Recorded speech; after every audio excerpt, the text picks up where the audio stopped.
I fake, sneak that in. Now from here I can start to bridge into the puño Sumbrada.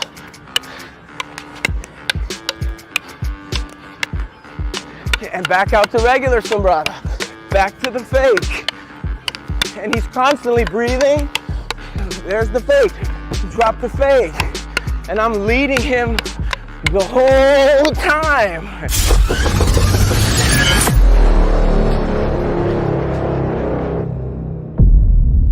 What's up everybody, Sifu Singh. I want to share with you an amazing drill that's going to help you with your line familiarization, your timing, your reflexes, and your responses. And most importantly, when we train, the secret of functional and fundamentals is fun. You gotta have fun, you gotta connect with your partner, and what I wanna share with you is a fight and flow drill in a drill that you've many times seen, which is Sumbrada. So I'm gonna share with you the form of Sumbrada, basically, and then start teaching you how to insert it and break the pattern so that you can start to have more realistic live movements that allow people to shift and change, but then come back into a flow. The awesome thing about flow drills is that we do a flow and we have a shell and we go in and out of the flow, add disruptions, break the rhythm, change the timing so that we both are forced to do different creative things, but at the same time come back to the center of the drill. That's the most important thing, because when you're in a fight, you have to continue to keep coming back to center. You can't get taken off to one side or another. It keeps you focused, keeps you in the moment, keeps you connected with your partner. Let's check it out. Coach Brian. So the basic Sumbrada drill, really slowly, he's going to look like this.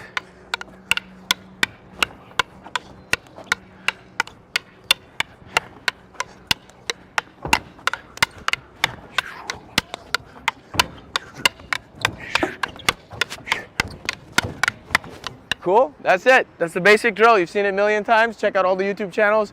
Everybody's got it. But I want to help you add something a little extra to it. The next step, once you have the shell, is what you notice in this is it's stick hand, stick hand, stick hand, stick hand, stick hand, stick hand, stick hand, stick hand, stick hand. This is the only one.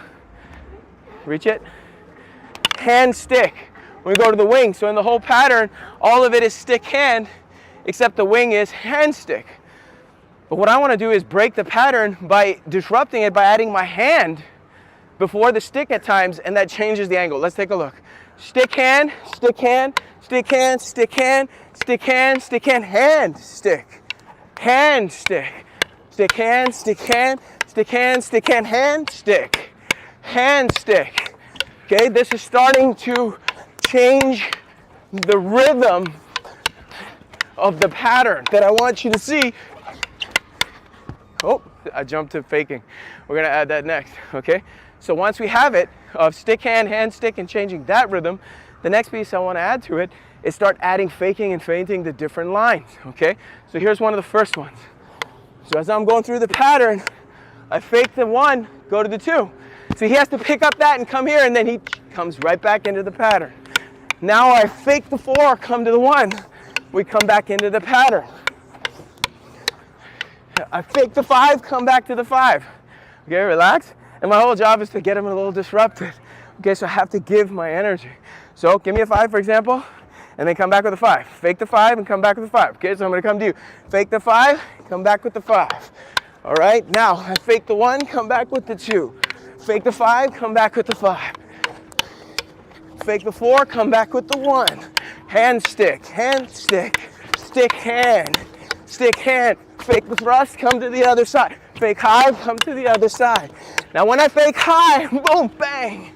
That's a moment for me to add a kick, okay? The next thing I can also do over here as I'm flowing, I can start to see where can I add my low line kicking. All right, very important for coordination. Bang. Come to the other side. Fake this, come to the other side. Now, the key is once you do it, the important thing is that you have to be breathing and you have to be flowing. That means I have to connect to my partner. If he's getting too jumpy, then it's going too fast. So, and if he's too comfortable, it's going too slow. So we have to find that perfect balance between difficulty of the skill and the pressure that it's under. All right? So here, I flow, I thrust and come to the other side. I fake, sneak that in. Now from here, I can start to bridge into the puño Sumbrada.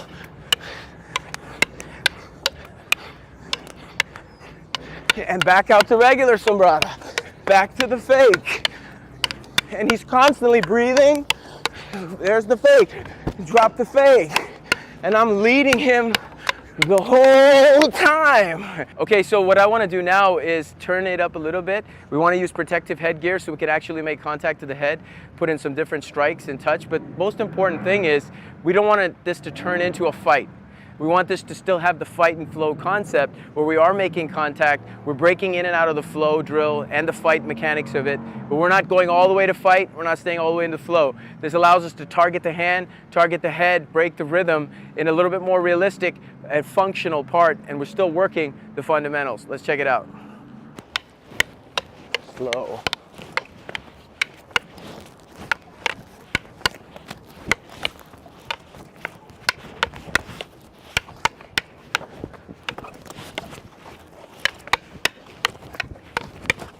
Hand.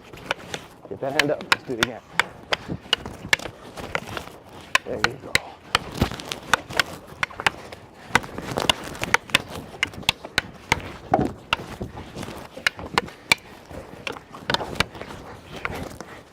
Breathe. Come to me. Come to me. Puño. Then go puño, and I'm taking the trap. There you go. There you go. That's it. Good. Pick it up. That's it, B. You're doing it. Come on. Don't let your feet die. This is the best one.